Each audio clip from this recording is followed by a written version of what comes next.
Good afternoon, folks, and welcome to the Pervasive Media Studio Lunchtime Talk. These talks are live every Friday at 1 p.m., both here in the building and live online. Hello, online. So whether you're in Bristol or you're far away, you can join in the conversation. So my name is Martin O'Leary. I'm the studio community lead here at the Pervasive Media Studio. I'm a white man in my 40s with long hair and a beard, wearing a purple t-shirt, which actually really well hides the fact that I spilled chili sauce down it, like not an hour ago. Every Friday, we throw open the doors of the Pervasive Media Studio for Open Studio Friday, where we offer you the chance to spend some time in our space by hot desking alongside our residents and staff from 10 a.m. to 5 p.m. So especially big welcome to anyone who's new to the studio. Can anyone who's new to the studio put their hand up? Us. And we got a couple, yeah. Welcome. This bit is for you. What is the Pervasive Media Studio? We're a diverse and collaborative community exploring creativity and technology, everything from comedy to coding and product development to performance art. And we're a partnership between Watershed, where we are right now, the University of the West of England, and the University of Bristol, and we're funded by Arts Council England. And what we do is we offer studio space, including desks, meeting rooms, events, and opportunities, all for free to our residents as part of a spirit of generosity and mutual exchange.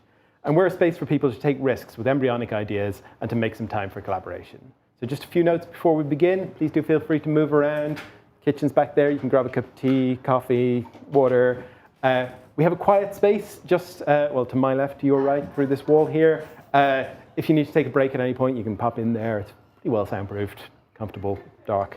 Fire exits. We're not expecting a fire alarm. If you hear one, that's probably real. We're going to direct you towards the fire exits. They are, again, to my left, to your right, at the other end of the studio, at either end, but the studio team will point you in the right direction should anything happen. And then there are accessible toilets, including baby change. Don't see any babies, you never know. Over in the corridor, just there next to the kitchen. You can get news on all of our future talks by heading to watershed.co.uk/studio, at PM Studio UK on Twitter, at Pervasive Media Studio at mastodon.social on Mastodon, and at Pervasive Media Studio on Instagram. All right, our speakers for today are Patrick Blenkarn and Milton Lim, the creators of Asses.masses, a custom-made video game about labor, technophobia, and sharing the load of revolution, designed to be played from beginning to end over 7 hours in a live theatre. Watershed is proud to be hosting the UK premiere this weekend as part of Mayfest 2024. Tickets are still on sale. And today we're welcoming Patrick and Milton to talk about the work, and then they'll be joined in conversation with Richard Cole, Mike Samuel, and Jacqueline Ristola from the Bristol Digital Games Lab, a research group at the University of Bristol that works on the nature and impact of games. So we're going, as you probably guessed from all these chairs up here, we're going a little bit off format today. Patrick and Milton are going to talk for a little bit, and then we're going to invite the Game Lab folks up for a conversation. We are not going to have time today for audience Q&A as part of the main event, but everyone's hanging around afterwards. If you want to chat, if you want to mingle, there's going to be time for that. All right, please join me in giving a very warm welcome to Patrick and Milton.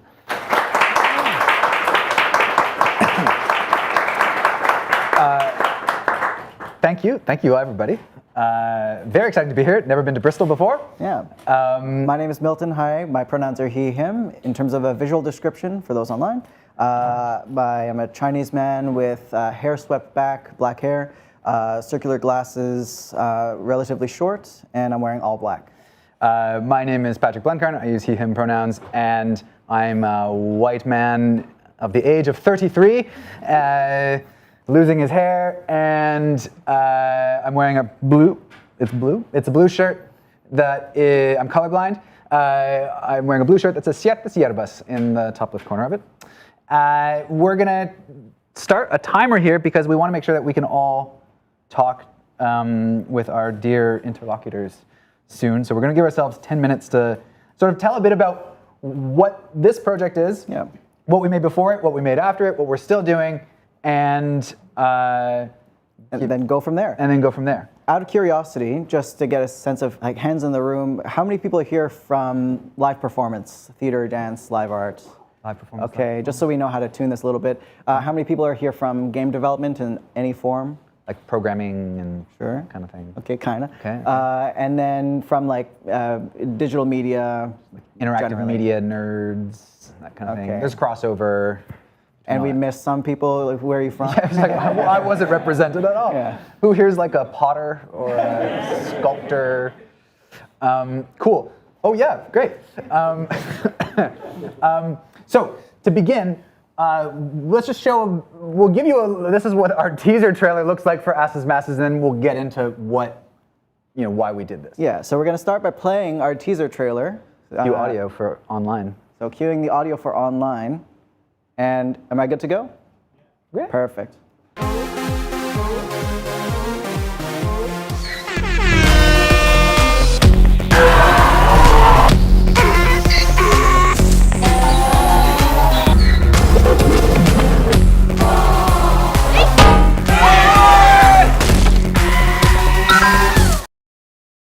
Doesn't happen in the show. So as was described, Asses.masses is a video game that we have made, not just the two of us, but it did start just the two of us. And over a period of 4 years, it expanded to a team of about 10 people from around the world. We are based in Canada. Yeah, we don't come from game development. That's pretty important for us to say. Yeah. So Patrick, you have a history of... My background is in device, well, both of our backgrounds are in device theater. I studied the history of philosophy in undergrad, and then I did like an interdisciplinary MFA in Vancouver where we met. Yep, and then I come from psychology and as well interdisciplinary physical theater. So if you're familiar with those traditions, you might know that the concept of play is pretty ubiquitous for a lot of, I would say, devised physical performance kind of people. They often are talking about what is the game that we're playing on stage, how do we structure a scene of drama like a game. Or let's talk about failure. Talk about failure, let's exalt failure, let's fetishize failure, all that kind of stuff. Yeah. And so which is to say, it's not a big skip and a jump to saying, okay, we've been talking about games for our entire training as theater people, but no one is putting real games in the theater where we were. Or if they are representations of games that don't actually have game mechanics built into it. They are, in fact, just used as a metaphor within the theatrical construct itself. So we were like, okay, we started, the first project that we started with, which I guess we're going to go in a chronological order because that makes sense now. Okay. The first project that we started with was actually a card game called Culture Capital, which is a card game about the arts economy, and we take public funding data and we interview a bunch of artists, and we create a competitive card game where people play this game and compete for real money. They're real companies, so if a version in Bristol was made, Mayfest would probably be a partner card, and they would get you the opportunity to get grants, they would raise your probability to get grants because you had partnered with them. Oh, we're losing our signal. Are we? Yeah. We'll show you a bit about what this looks like. But this was, this is a physical, real card game, heavily inspired by games like Magic and Pokemon, games that really, defined for our generation a sense of value negotiation, both as trading card games, but also in terms of competitive, social contexts. We're going to try to show you what the finals look like when we don't jitter so much. Just oh yeah, there we go. Old internet things. Not old internet, just like New the old kind of internet stuff. So what we could say, maybe just in a nutshell about Culture Capital, was that it was our first foray into saying, let's build a real card game and let's play it on stage. We don't know how long it's going to take. Mm-hmm. When we played those finals, sometimes they would be 30 minutes, sometimes they would be 3 hours. And we thought that was more honest and true to the traditions of game playing that many of us know, and not that kind of theater show where you go and they say it's a game, but actually somehow it always ends within 120 minutes so that you can get home. So in our theatrical performances, we put this on stage, and audience members are free to call out. They're yelling and supporting. It's a little bit more like esports, if you're familiar with that. And that was important to us because we recognized in a lot of, especially Canadian theatrical performance, we would see this notion of like gathering being employed as an idea that comes up in the theater. But it's a very particular and perhaps narrow focus on what gathering can look like. And we were just seeing all these other social contexts for games coming together, especially things like trading card games, tournaments, where people were having real conversations, but in a different format. And that was also called gathering, but it wasn't called art. So at exactly the same time as doing this, about 6 or 7 months in, we were like, hey, it's fun working together. We've got this other idea, which is let's start playing with whether or not video games what can video games be on stage? We were interested in the idea that we, work all day on computers and then we go home and we play on those things as well. and we felt like there was something going on in the, I would say, 2010s around labor and participation in live performance.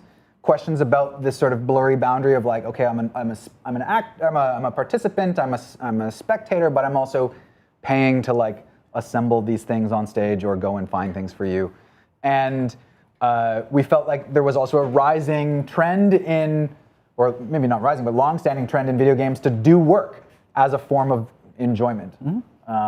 A lot of farming simulators were coming out at the time, which is very funny to us as a kind of like, okay, you're going to do your office job and then go relax by farming.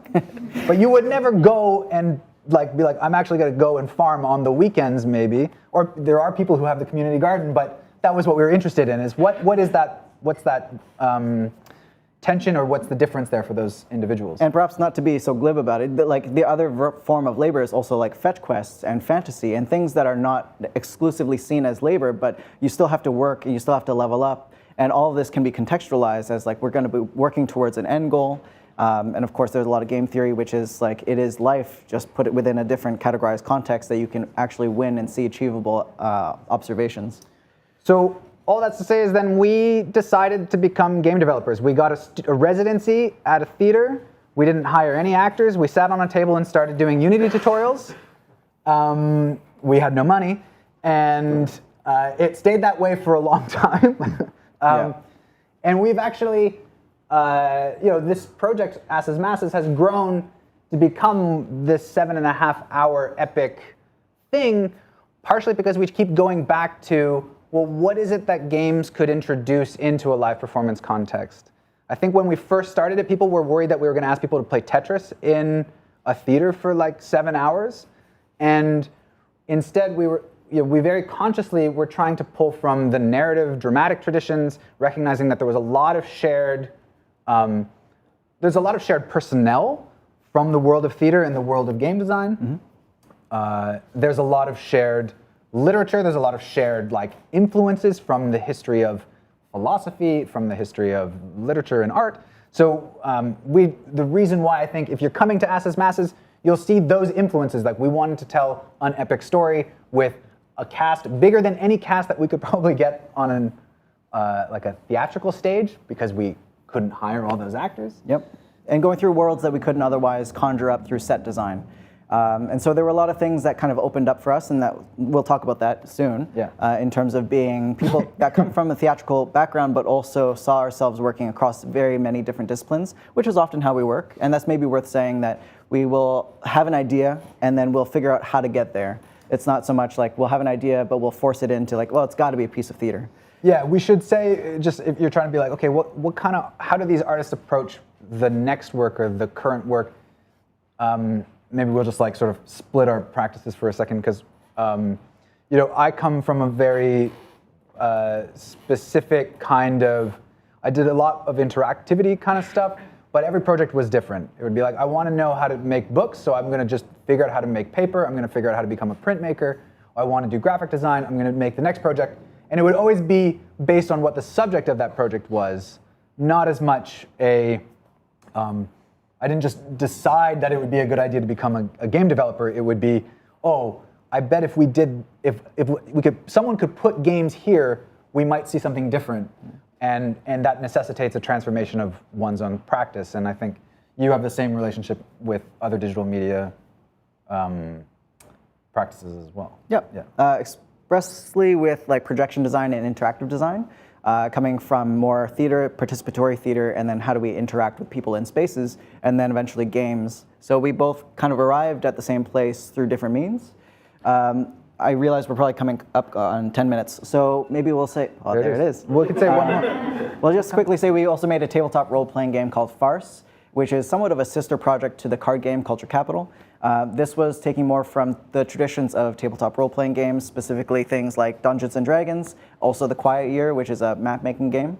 And in this, it was really a question from an organization that says, can you possibly make something that's going to be a think tank about how to sell art in the future?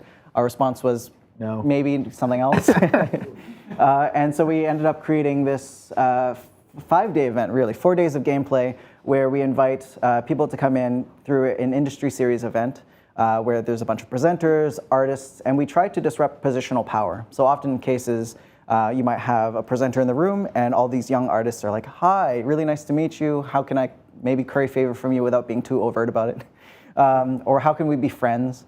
And at the end of the day, we wanted to create a space where we could look at all the problems that we were facing in the arts sector, largely, and can we role play this from different positions instead of regurgitating the same information we say at all these industry events.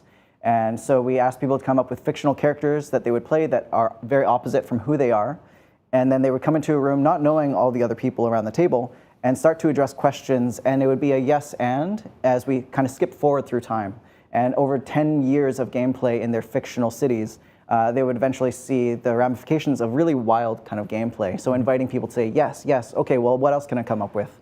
And that really comes out of playing, and we made this in tandem with Asses.masses. Yep. So there's some elements of the story where we had to come up with reasons for, like, how can we imagine differently and not just only be tethered to what makes sense.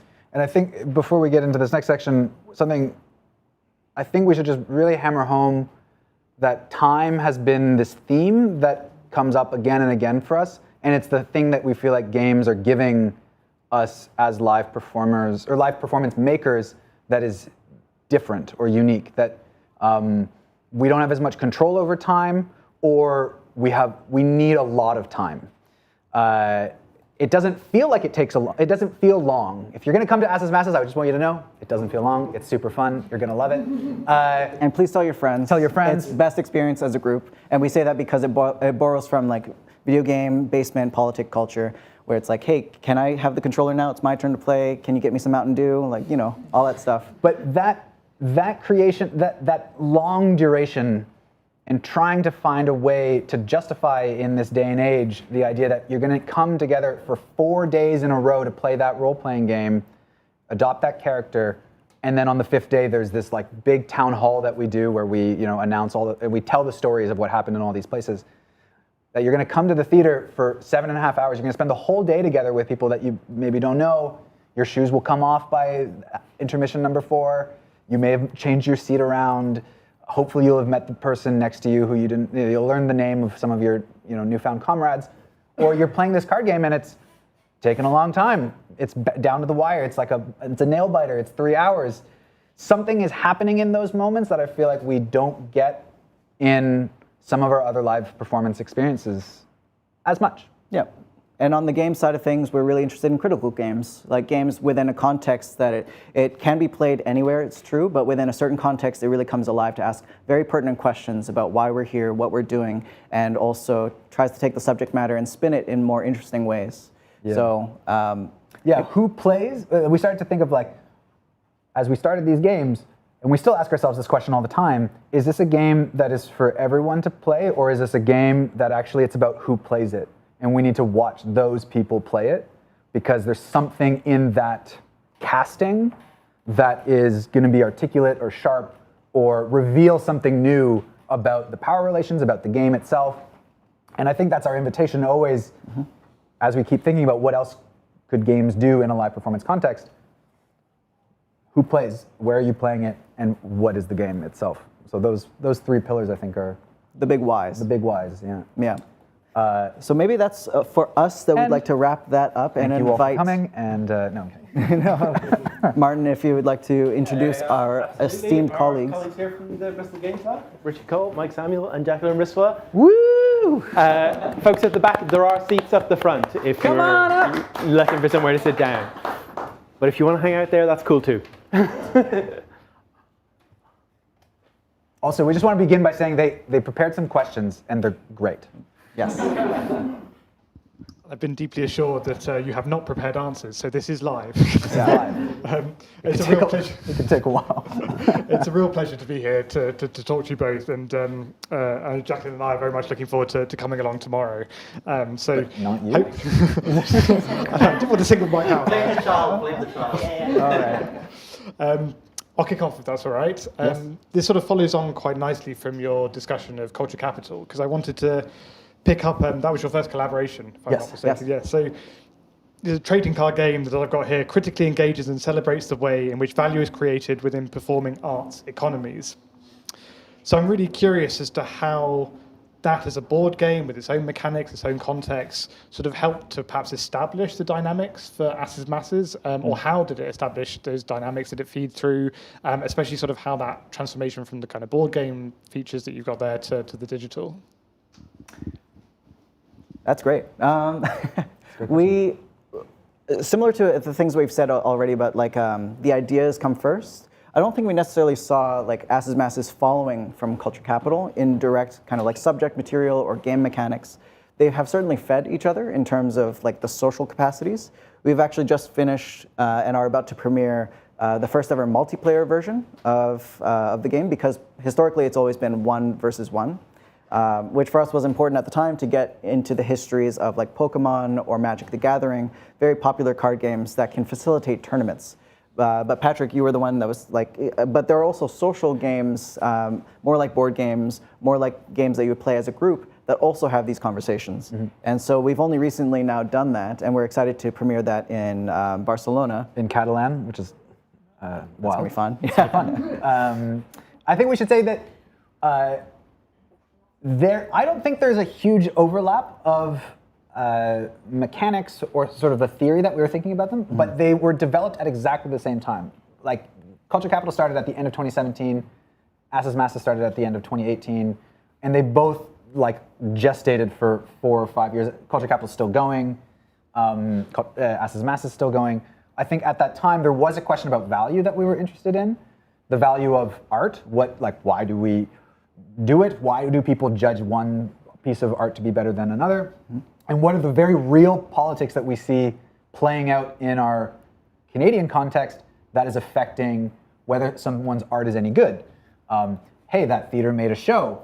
Oh, but that theater's artistic director just received sexual assault allegations last year. Well, that show's no longer good in the eyes of the public. And you're like, okay, great. That's like, we can all agree that that's a very legitimate way that maybe value should be decreased right now. Vancouver is a hotbed for identity politics. So we also see that playing out in how people justify and position their works as being different from each other. Donkeys, the value of life. What is the value of work? What is the value of play inside of a quotidian context? I had been studying the history of donkeys for about a year before we started this project. Casually, you didn't. Shout out to the Donkey Sanctuary. You know that you have the original Donkey Sanctuary in the United Kingdom. You do, yeah. And then it started a whole thing that's gone all over the world. You're famous. You're famous. So, I think when we had sat down, we're thinking about what is the value of time together. Again, coming back to this idea of how long are we going to spend together playing these games and doing these things. I think all of that was there, and then eventually asses.masses sort of branched into an expanded conversation about games and performance that then we took back into Culture Capital. Like, it helped us articulate what was really happening with that project too. Yeah, I would also say that they overlap in terms of the audience participation, especially with the media finals that you saw a little bit of in Culture Capital. I think we've gotten better at fine-tuning, like, how do we get the best kind of action and invitation from those in the audience, and to really break from theatrical tradition. And that specifically comes as we did the first tournament of asses.masses, or of Culture Capital, and then we started doing asses.masses more, in which we realized we really need to provide food, because something of that length, we don't want people to have to walk away from it and go somewhere else.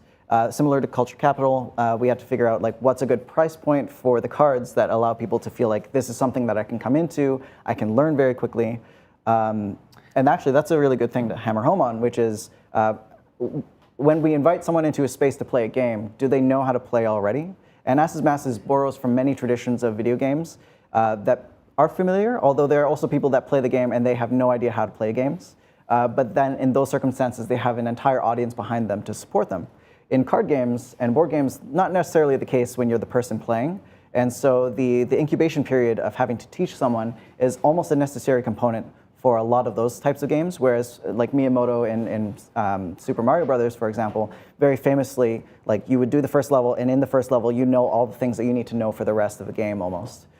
So we started to employ a lot of these thoughts in terms of video game mechanics, and like how do we better offload the amount of labor at the beginning of a lot of card games like Culture Capital, so it's not so labor intensive. But it is and we learn, I mean, it's a crazy idea to say, let's all get together and play this game for the first time in a performance context. Like, no one knows how to play the game. So how do you do that? How do you sort of expedite that process so that everyone can jump into the fun part of playing and celebrating and recognizing that the learning has to be a part of it? Yeah. And it was nice to see, because I went to the regional tournament of the Pokemon trading card game recently, and they have the same problem. There's like a beginning table where everyone lays out all the cards, and they have to teach people how to play, and it takes like an hour and a half for someone to go through that and then hop into the tournament. So there's a kind of coming into it already knowing that you have to come to the tournament with. And that's not the kind of situation or context that we often have inside of the arts. Yeah, we're going to talk about puppetry at the Festival Transamérique in Montreal in 2 weeks. We were asked to talk about digital puppetry, and to my mind, it's like you would never invite someone to just come on stage and do the puppet show, but they've never seen the puppets, they don't know the story, but that's going to be the show. Well, that is kind of what we do. We say, okay, so what are the tools that we can put into place so that when you pick up the puppet, whether it's a video game controller or like a set of cards, you kind of know what to do. What is the like latent general public knowledge about these forms that we can depend on? And you really can't, I guess, is the. But we try our best to consider, yeah. And so that the invitation is as clear and like as easy as possible. But these shows clearly demand a certain labor from the audience, and we've seen time and time again that actually people want that they'll meet it, and that's very exciting to us as performance creators, as artists, that we can actually make an ask, we can make an invitation, and people will be there. Yeah. Yeah. Excellent. Picking up on the discussion of culture capital, could you talk about how maybe you've had to kind of comport the narrative of the game, or like how do you actually sell it to funders, or also to like festivals, or like how do you actually specifically culture capital, but also asses.masses, right? Because it's very, I think, disruptive to a lot of the norms of what you think of a game is, or a theatrical performance is.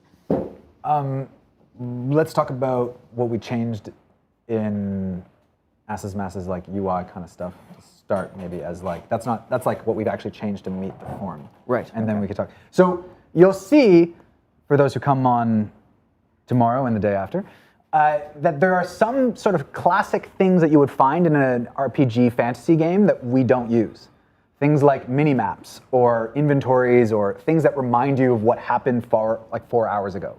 Save points. Save points. There's no saving. And we do that on purpose because there's 200 people maybe in the audience or 80 people in the audience with you in the cinema or theater, and they are supposed to be your mini-map and your inventory and your log book. If you go to the bathroom and you miss what happened, you can ask the person next to you what happened. You don't need like a pop-up that says, by the way, this is what's going on. So, it's not an extensive rewrite, but those were very deliberate things that we realized as we were making it, that we wanted to make sure that we were removing to encourage that kind of social gameplay. codependency, in gameplay. That doesn't necessarily. That's not exactly what we'd say to like funders to be like, can you please fund the first video game for? I mean, I think we're probably the first video game to be funded through the theater wing of the Canada Council for the Arts. It wasn't easy. They, it's a peer jury. Not every one of our peers thinks that it's theater. Yep. You only have so much space to justify it. Yep. And actually, for Culture Capital, we heard many times from peers and from funders that like, oh, this sounds incredibly niche and divisive. Yeah. But we're like, but the game is competitive because it's trying to represent the competitive nature of our arts funding in our country. So we're just being honest. And they were like, it's still niche and divisive. And then asses.masses, sometimes. I think we recently got rejected from something where they're like, but it's just a game. And that is, in some ways, that's like a gestalt moment of like, is it half full, is it half empty? Like, what do you see the game as a context for liveness to happen? We were recently having an interview where someone's like, but it is just a game, right? Like, that's kind of that's what it is? And we're like, yes, that's true. It's 100% just a game, but it's about where you play it and who you play it with. And as you'll see when you come this weekend, that it is about as much what's happening on the screen as it is what's happening in the room, right? There was a front of house person at the last festival we went to where they were just standing outside talking in the intermission between a show. And then one of the volunteers said, hey, are you going to go in and see the rest of the show? Like, nah, they're just playing a video game inside there. And we get it. And actually, to this point, there was a Reddit thread about the show that popped up in 2020 because we used some fancy art speak to make it sound like the most interactive performance, contemporary art thing. And someone on Reddit was like, what does this mean? And this was in like a sort of more rural part of British Columbia in Western Canada. And the comment after was, I'm pretty sure it's just art speak for playing video games with your friends. And we said, that's great. And so we screenshotted it and we saved that. We should probably use that as our Somewhere we'll use Reddit user. But so we really change how we talk about our projects depending on who we're talking to. That's nothing new, but it's especially prescient to us being able to position our work in a place that's going to be seen in the way that it should be seen for what it needs to be seen for, whether or not funding or otherwise. So for the longest time, if you're familiar with like the history of theater, you might know that the word thespian is named after the first supposed actor to step out of the Greek chorus. Their name was Thespis. Well, we would talk about that all the time because we were trying to convince these theater people that this moment at the beginning of Asses.masses when there's a crowd and the light comes up on the video game controller and someone's got to step out of the chorus to go and get that controller. It was like, we're just going back to the beginning, right? And we don't say that as much anymore, but I think it got us through the gate. Yeah, and it was very pleasurable to see. There was out of Queen's University a teacher who's been teaching participatory performance in Canada, and a bunch of students saw it, and one of them wrote about it, and they brought up Thespis. And we just felt so seen. Full circle. So yeah, it's all about Thespis. Awesome. So I guess I'd like to sort of pull the thread that you sort of ended your introduction on. We were talking about like who receives it, who this product was aimed towards. And I guess I'd like to sort of pick at that thread a little. And I am thinking about the sort of international nature of national and sort of regional theatre, cinema, as well as gaming cultures. And of course, you're sort of teasing all those parts. I was wondering, to what extent was this sort of burnt into the sort of development process? Were you thinking about where this was going to travel, how it might be received? Could you maybe give us some insight into some of those decisions that you made along the sort of development process to account for those different and perhaps competing theatrical, cinematic, as well as gaming cultures? Sorry. It's asthma. Just in case. I just want to say about Culture Capital how this worked at the beginning. Culture Capital, we interviewed people across Canada in order to build the decks of the game. Asses.masses was just 20 minutes, 30 minutes, then 40 minutes, then an hour, and then an hour and a half, and then 2 hours, and then it just got longer and longer, but it was always in our backpack. So every time we would go to interview people in another city, we would bring Asses.masses and say, hey, could we do this? So by the time the game was done in 2023, it had already toured like everywhere across Canada because we just kept bringing it with us. And I think that was a real boost of confidence because we realized it was working from the very beginning. When it first had its very first showing in Portland, Oregon, not Maine, at Risk Reward Festival. And it was just a 20-minute thing in a review night of other performances. Did those journeys change the way, did the people who saw it change the way it was being told and written? Probably not so much, but we didn't have it was about playtesting, right? We needed to see it in action in order to know what to do next. And there are elements of episode 1 that have largely not changed from that very beginning in structure because we saw over and over again, oh, that part works, this part doesn't, oh, let's change that.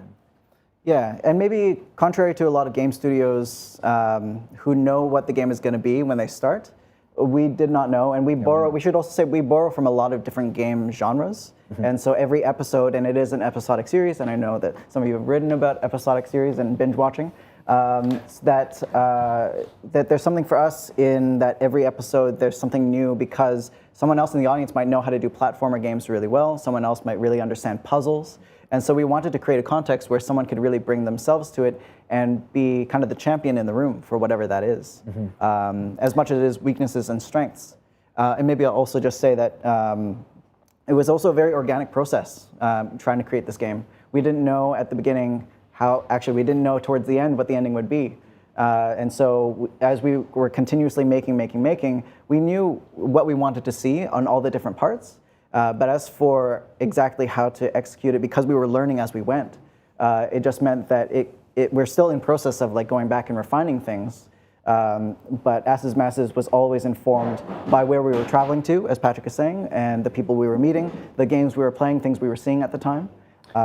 Yeah. Interesting point, though.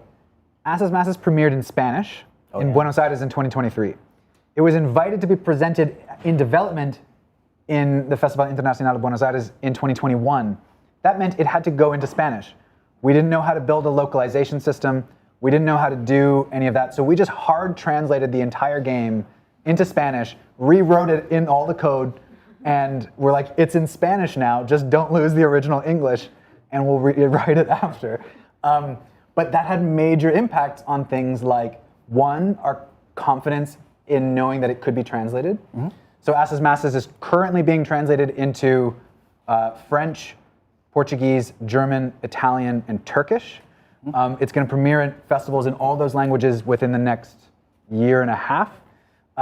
It's super fun. It's got a full translation system now that you've built out. Full translation system. We don't have to hard code it every single time and redo it. But that meant major things on subjects like gender, subjects like dialect, how we were using it, how we were thinking about, like when we're writing, that was before the whole story was over. So as we started to write the second half of the show, we were already, at least I was translating the show into Spanish and French in my head, checking how hard it was gonna be when we got to those stages, and just like being aware of what we were setting up for ourselves. So if like Milton is like, oh, I just wrote this like hilarious ass pun. You're like, great, noted. Like that, like 3 years later, like what's that gonna be? We'll make it work. We'll make it work, and we're making it work. It's great. Yeah. Can I ask about that? Like, because there's a lot of wordplay in it, were there certain things, like in the translation process, like how do you keep the wordplay, or how do you keep the rhyming, or how do you, try our best, and some of them can't all be kept. And some things will emerge that are new, that we didn't think would be funny before. Some of the characters we named earlier on, and we're now realizing that they were missed opportunities for references, sometimes jokes, towards like a larger kind of idea around how to treat human beings in this work. And it's now only that we're getting to translate, and we're kind of being forced to ask, similar to gender, like being confronted by something that we hadn't had to think about before because of a language constraint, or because of where we were in the development of the show, where all of a sudden now we can be a bit more creative once again on something that was once the closed door. So like at the beginning, all the donkeys were gender neutral. We thought that was rad. And then we went to Buenos Aires, and it was like, whoops, that's not gonna be as easy. Depending on the translator, like, gender neutral language is on the rise, but many people just assumed that all the donkeys were male. And that was the real problem. They just kept assuming the donkeys were all dudes. And I was like, look, smartass is a female donkey. You wanted to draw penises. I tried, but I only had so many pixels, so I'm like drawing these penises on the donkeys to be like, is it gonna be clear enough? And then you're like, no, it's not. It just looks like I was a terrible like artist. Third leg. Yeah. And it wasn't clear enough. So that influence, though, has meant that, as I mentioned before, I spent a lot of time thinking about donkeys. They're in almost every language. Every major language still, to this day, insults people by calling them donkeys. And that means that there's still actually, like, when you go into other languages, there's a wealth of resources to pull in other forms of references. They just don't happen to have the sort of assonance of ass and the rhymes of ass and mass. And we did do something, I mean, you'll see when you come this weekend, that we have incorporated a lot of words that contain that sound In other languages, we bury, in French, we bury the sound on wherever we can. Stupidity, just like the way that like the idea of being like bêtise, like being dumb or stupid in French. Okay, well, where can we find other ways of exploiting the greatness of each of these languages on their own? We should say we also use wordplay not just to be funny, but also because we feel like it opens up conversations about, we like to say like high art, low brow, like accessibility within this. Because like if you look at our grants, sometimes it sounds very art speak. It sounds like we both went to school, which is true. But when we do the show, it's important to us, especially for like ticket prices and everything else, that the people who are best represented in the show, the working class, that they can actually have a space to talk amongst us. As like, well, this is actually a show about a lot of these troubles, class issues, about labor issues in the 21st century. I think also that is if you look at our respective websites for the projects that we make separately or alone, they're a lot drier. Like they're serious. They're serious. But there's something about working in games, these games, working together. Culture capital is hilarious, just saying. Everything is fact in that show except for the projects, which are basically just what we think would be ridiculous or great to see on stage. But so there's I think there's a real opening for ourselves as artists to a kind of humor and to a kind of popular culture that games conjure and bring in to. Because that's my association with them. I don't think about games in a kind of erudite,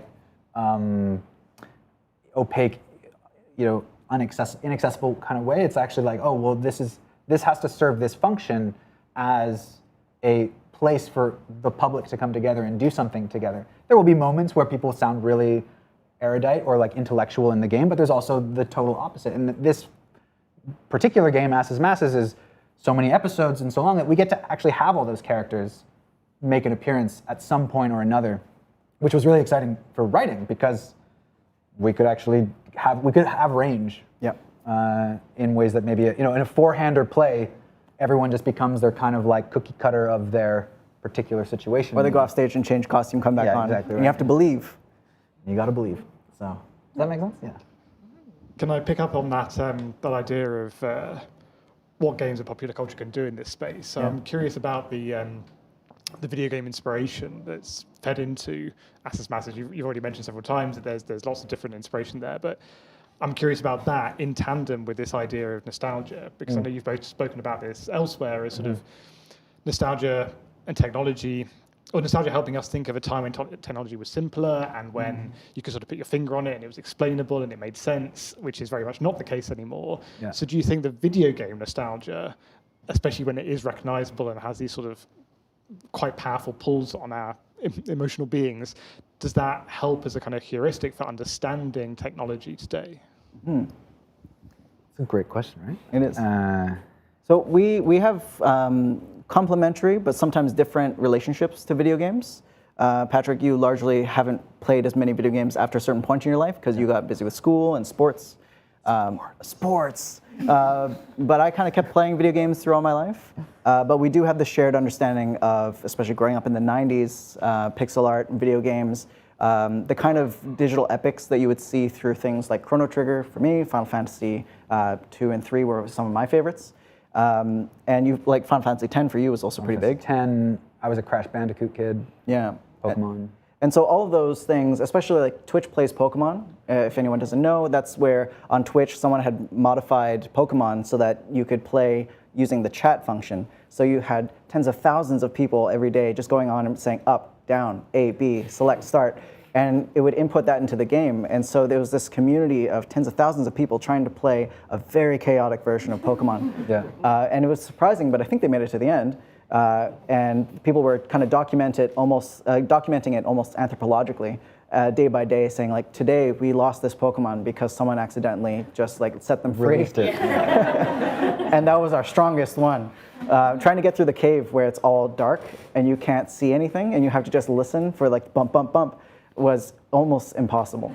I think, but those were inspiring to us. Pokemon and Final Fantasy and Chrono Trigger are I would say the bedrocks of this, because we also recognize that they, especially something like Final Fantasy, which has this kind of operatic, epic scale, despite when we first were playing them, they're this size.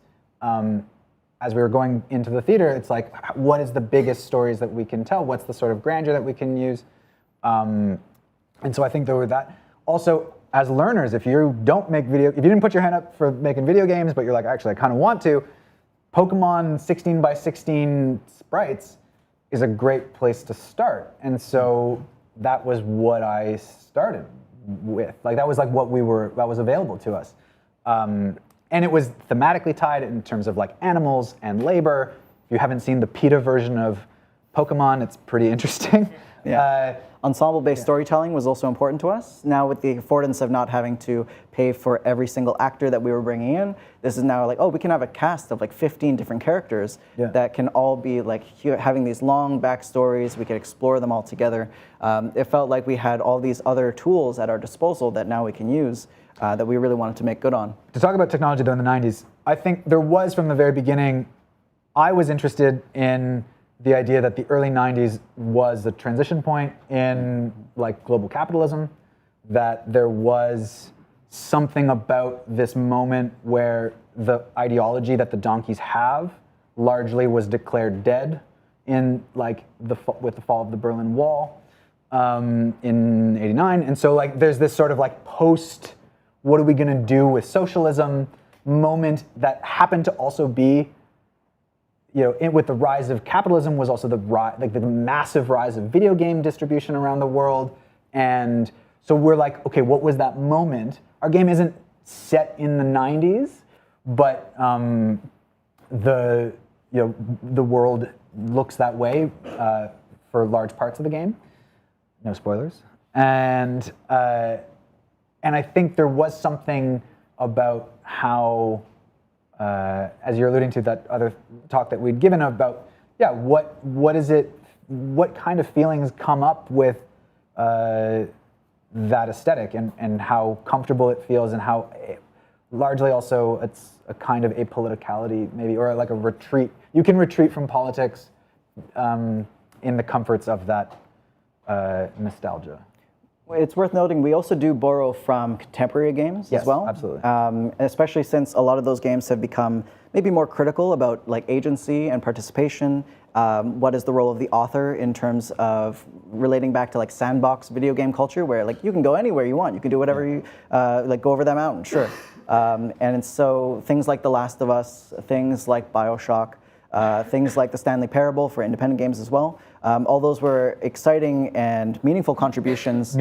Nier Automata. That was very important as well. Just thinking about what are the gestures in these contemporary games that are quite exciting for us in terms of rethinking gameplay. I think also just talking about that gameplay, when we started, it was what can we make, and then what's the story we can tell. But by the time we ended asses.masses, it was what is the story we want to tell and how do we do it? And that is a very interesting transition to go through as a creative team, because there were moments where it'd be oh, we should do this. And it was we can't do that. We don't know how to do it. We're still hard coding Spanish into this thing. But by the time we got, more adept at what we were doing, and I think that interestingly reflects a kind of focus. As the show goes on, it actually gets more complicated, more collaborative, more, it demands more thought. And we liked that idea that rather than doing that at the beginning when people were fresh, it's no. The beginning is where we all get together and we have this kind of party, but by the time we get to episode 8, you are working together because you want to get through to the next section, right? And we couldn't have done that without this sort of the gestation time and all the, I think that brings up, different relationships. Yeah. Throughout, And for anyone who comes to see the show, that conversation between the past and the current day kind of technological progress is inherent in the show. It is important. And so it was important for us in process that we bring that up as well, with the aesthetics we're drawing from, with the games we're referencing, so all of those things. Yeah. Cool. Just one very last quick question from me. Obviously, we've talked about the game today. We've talked about the sort of experience. I was wondering if we could turn our attention to space, thinking about the space of the theater, thinking about the presence of the podium, the controller. What's your thinking on that? Like, why is there only one player in this game? No. But how does the space function? How does the technology function physically, tangibly? And how does that maybe facilitate? How is it conducive to this sort of, developing this experience, this collaboration, as you said, where the experience eventually lands? So if you don't know what the space looks like, it's a podium with a PlayStation 4 controller on it. Why PlayStation? We had PlayStation controllers. And for us, they are the most donkey-looking controller. But actually, I'm a PlayStation kid. And if you come out of a generation of like the console generation and then maybe you stopped after a point, like it was a real thing. Are you a PlayStation or an Xbox or a Nintendo kid? Mine's run out of batteries. Am I still good? Great. That there was something in that, but I think we had this conversation a lot, and we had a particular moment of tension between us because we couldn't decide what back button should be. Oh yes, because it's different. Because I grew up playing games that were largely being made in North America, and I grew up playing games made in Japan, where circle is back, and for me it's triangle, and I was like, this doesn't make fucking sense. Like what? And I'm the one writing the code, so it's like, at the end of it, it's like, okay, well, what are we gonna do? But there's a well-documented history of why certain objects were chosen to be like, okay, well, square is like a piece of paper, so that's the menu. And it's been lost in translation, and because of American imperialism. Exactly, and as Canadians, we're absolutely subjected to it. Yeah. So, little things like that was because we could have just switched for an Xbox, in which case AB would have made a lot more sense for back. I get it. It's just, it is what it is. Also, PlayStation has, in my opinion, a much more robust history of role-playing games. And so that was important for us. Thanks. Thumbs up. Yeah. If PlayStation is watching, we've emailed you and you've not returned our... So what else can we say about... Oh, I guess that moment at the front, that podium that you see there, we've tried different things over the time. Like it was a stool at one point, it was another thing, and so we learn, and then we're like, okay, this is what makes sense. The idea of being the leader was really important to us. Thanks, Stephen. We wanted to figure out, okay, well, what is it? There's a lot of talk about what it means to be a leader. What is good leadership? Hopefully, hopefully it's not for us to pass judgment, but we love when great leadership is shown during the show. Mm-hmm. Sometimes it doesn't happen. Sometimes people take the controller and they don't want to be good leaders. Yeah. They want to be solo gamers with a whole bunch of people behind them who they can't hear.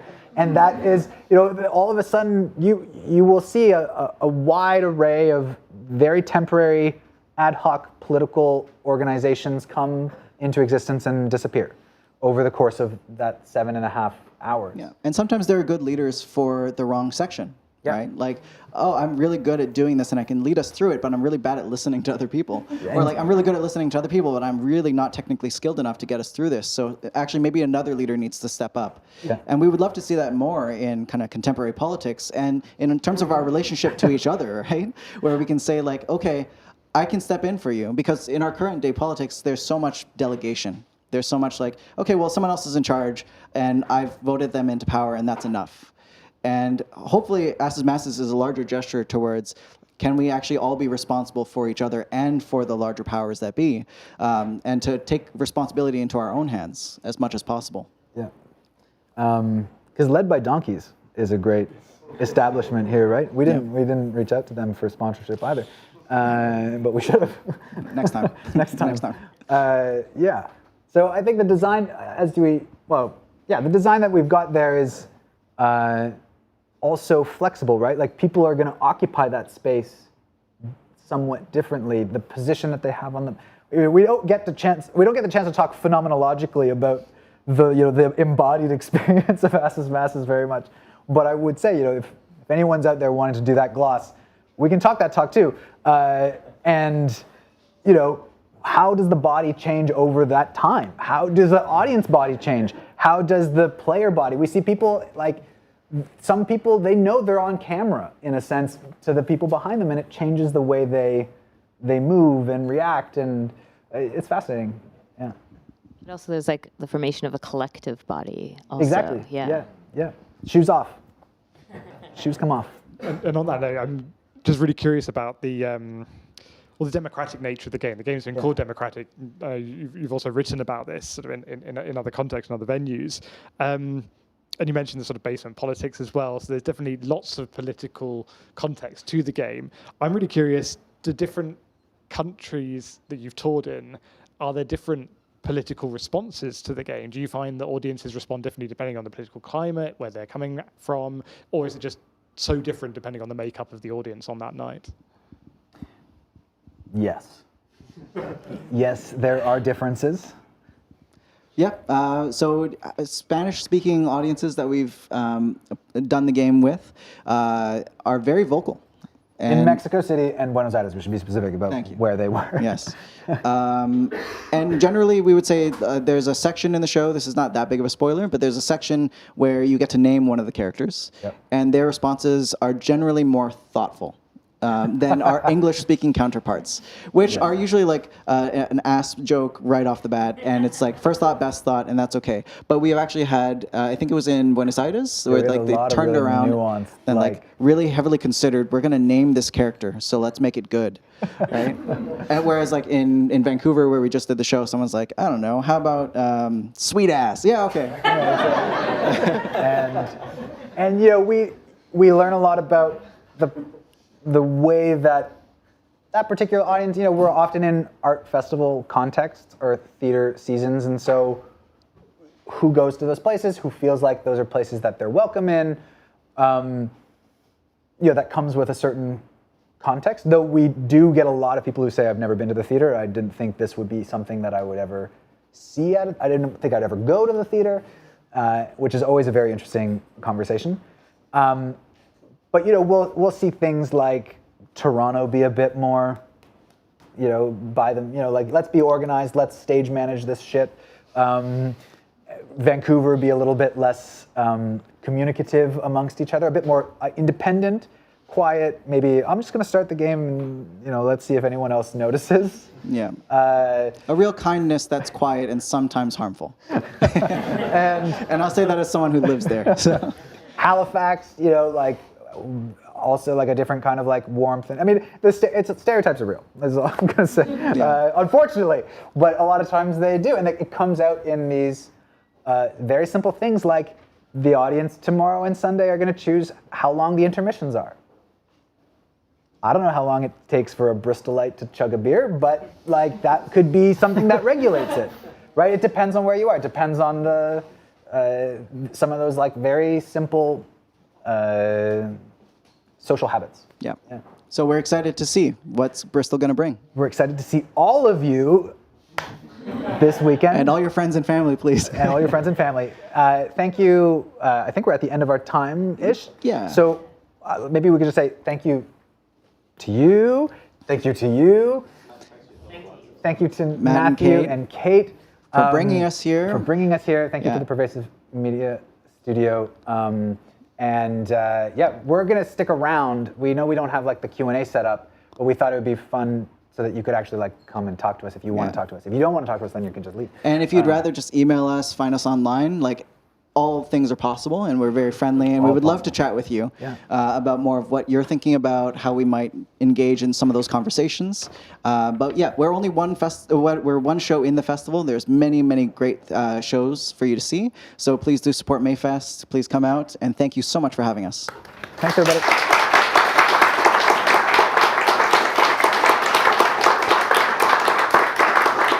And of course, thank you to Patrick and Milton. Oh, thank you. All right, as you said, we don't have time for a formal Q&A today, but no one's going anywhere, although people might not want to sit in a weird row for the mingling bit. Before you all go, if you do want to grab tickets for asses.masses, they are on sale at watershed.co.uk. It is pay as you go. It is on Saturday and Sunday this week. There's food. There is food. If you didn't catch that part, there's food. It might change your life. Might change your life. And, It's included. There are some Mayfest programs floating around. Check out some of the other stuff that's going on. If you want to stick around in Hot Desk today at the studio, find out more about what we do, please come find one of the studio team. Studio team, give us a wave. We're all Studio here. team. Woo. We'll be happy to help. If you're watching online, drop us a line at studio@watershed.co.uk with any questions. Thank you all for being here today, and we'll see you again next time.